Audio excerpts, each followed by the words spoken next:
కానీ కొన్ని ఆలోచనలు మనిషి యొక్క బుర్రను పాడు చేస్తాయి. మానసిక ఆందోళన అంటారు. ఆందోళనతోనే బుర్రలో ఉండే నరాలు చిట్లిపోతాయి.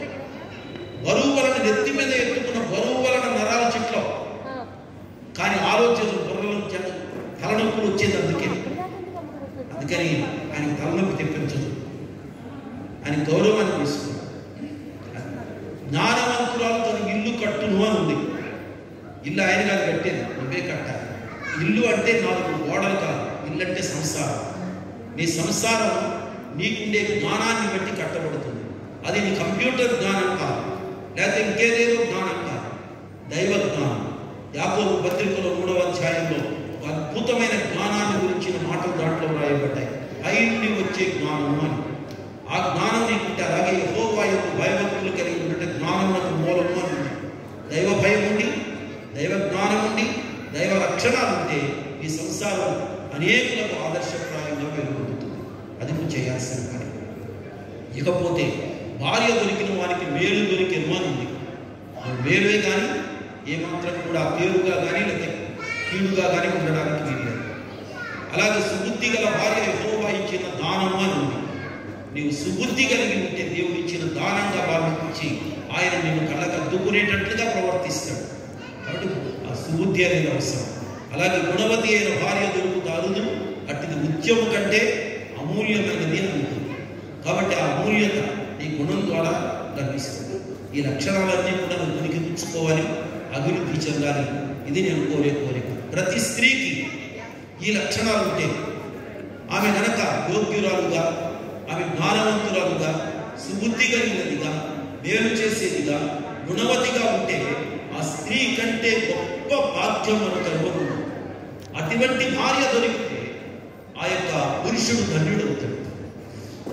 అటువంటి సంసారం అనేక మందికి ఆశీర్వాదకరంగా వెలువడుతుంది. అలా ఉండాలని కోరిక. ఇకపోతే చివరిగా ఒక్క మాట, ఏ ఆడపిల్లకు కన్నవారి ఇల్లు శాశ్వతం కాదు. ఏదో ఒక రోజున ఒక అయ్యకిచ్చి పెళ్లి చేసి పంపించేస్తారు. ఇక్కడ 25 ఏళ్ళు, 20 ఏళ్ళు, 30 ఏళ్ళు పెరుగుతుంది. ఆ తర్వాత జీవితకాలం అంతా పెరిగేది, జీవితకాలం అంతా బతికేది భర్త యొక్క ప్రక్క పెట్టినింటిలో. సో ఇప్పుడు పాప యొక్క తల్లిదండ్రులు ఎవరైతే ఉన్నారో వాళ్ళ ఇల్లు వాళ్ళకి శాశ్వతం కాదు. ఈ రోజు వరకు వాళ్ళ ఇంటిలో పెరిగింది, అల్లారు ముందుగా పెరిగింది. ఈ రోజు మీ ఇంటికి వస్తుంది. జాగ్రత్తగా చూసుకోవాల్సిన బాధ్యత నీది. అదే రీతిగా సభకందరికీ చెప్తుంది, ఏ ఆడపిల్లకు కన్నవారి ఇల్లు ఎలా శాశ్వతం కాదు, మనకెవ్వరికి కూడా ఈ లోకం కూడా శాశ్వతం కాదు. మనమందరం కూడా ఒకానొక రోజున ఈ లోకాన్ని వదిలిపెట్టి శాశ్వతమైన లోకానికి మనం వెళ్ళాలి. దానినే మోక్షం అంటారు, దాన్ని కైలాసం అన్నారు, దాన్నే పరలోకం, దాన్ని నిత్య జీవము అనే పేర్లతో పిలువబడింది. మనం అందరం అక్కడికి వెళ్ళాలి. అక్కడికి వెళ్ళాలనే కోరిక అందరికీ ఉంది. సంసారంలోకి పెళ్లి చేసుకొని భర్త దగ్గరకు వెళ్ళాలనే కోరిక భార్యకు ఉంటుంది, అమ్మాయికి ఉంటుంది. అదే రీతిగా అందరికీ కూడా మోక్షానికి వెళ్ళాలి అనే భావన ఉంటుంది. ఒక మంచి సంసారం నాకు కావాలనే కోరిక అమ్మాయికి ఎలా ఉంటుందో అలాగే అందరికీ కూడా మంచి రాజ్యం కావాలనే కోరిక ఉంటుంది. అయితే ఆ రాజ్యంలోనికి వెళ్ళాలి అంటే కొన్ని పద్ధతులు ఉంటాయి. దీనిలో ప్రాముఖ్యంగా ఏంటంటే మన వివాహ సంప్రదాయాల్లో అమ్మాయికి అబ్బాయి వాళ్ళు బట్టలు తీసుకెళ్ళి ఇస్తారు. పెళ్లి బట్టలు అంటారు, పెళ్లి చీర, పెళ్లి బట్టలు అబ్బాయి తీసుకెళ్ళి ఇస్తాడు అమ్మాయి. వాటిని ధరించుకొని అమ్మాయి వేదిక మీదకి వస్తుంది. ఇది సంప్రదాయంలో మన భారతీయ సంప్రదాయం కానివ్వండి, క్రైస్తవ సంప్రదాయం కానివ్వండి, ఇది పద్ధతి. అబ్బాయి తీసుకెళ్ళి అమ్మాయికి ఇవ్వాలి, అమ్మాయి వాటిని ధరించుకొని రావాలి.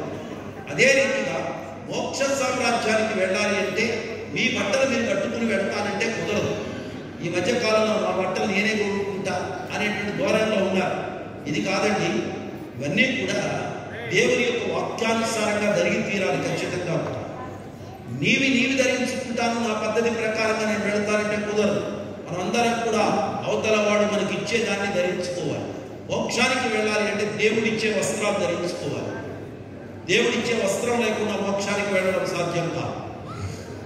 ఏ వస్త్రాలు ఇస్తాడండి ఆయన? ఎక్కడి నుంచి కొనుక్కొచ్చి ఇస్తాడండి? కళాంజలిలో కొంటాడా, చందనంలో కొంటాడా, ధర్మవరంలో వేశారా, కంచిలో తయారు చేశారా అని అడుగుతారేమో.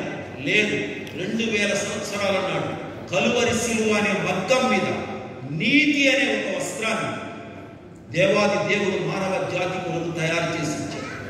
ఆ కలువరి సిలువ మీద తయారు చేసిన నీతి అనే వస్త్రం ఎవరైతే కట్టుకుంటారో, ఆ నీతిని ఎవరైతే ధరించుకుంటారో, ఆ నీతిమంతులు మాత్రమే పరలోకానికి వెళ్తారు. నీతి లేని ఎవ్వడు మోక్ష సామ్రాజ్యానికి చేరడు. గుర్తుపెట్టుకోండి. అందుచేత ప్రతి ఒక్కరిని నేను హృదయపూర్తిగా ప్రతివాళ్ళతో చెబుతున్నాను, మనది ఈ లోకం కాదు. మనమందరం పరలోకానికి వెళ్ళాలి. పరలోకానికి వెళ్ళాలి అంటే నీతి కావాలి. మన ఆచారాలు కాదు, మన మతాలు కాదు, మన కులాల కాదు, మనకుండేటువంటి గందరగోళాలు కాదు. మనమందరం నీతిమంతులం కావాలి. మనమందరం పరిశుద్ధులం కావాలి. మనందరం కూడా యథార్థవంతులుగా జీవించాలి. కడగబడిన హృదయాలతో దేవుడిచ్చే వస్త్రాన్ని ధరించుకొని విలువైన రీతిలో మనమందరం దేవుని ఎదుట నిలబడాలి. అది మనం చేయాల్సిన పని. మీరిద్దరూ యేసుక్రీస్తును మీ సొంత రక్షకునిగా అంగీకరించారనుకుంటున్నాను. క్రీస్తును మీ హృదయాల్లో చేర్చుకుంటే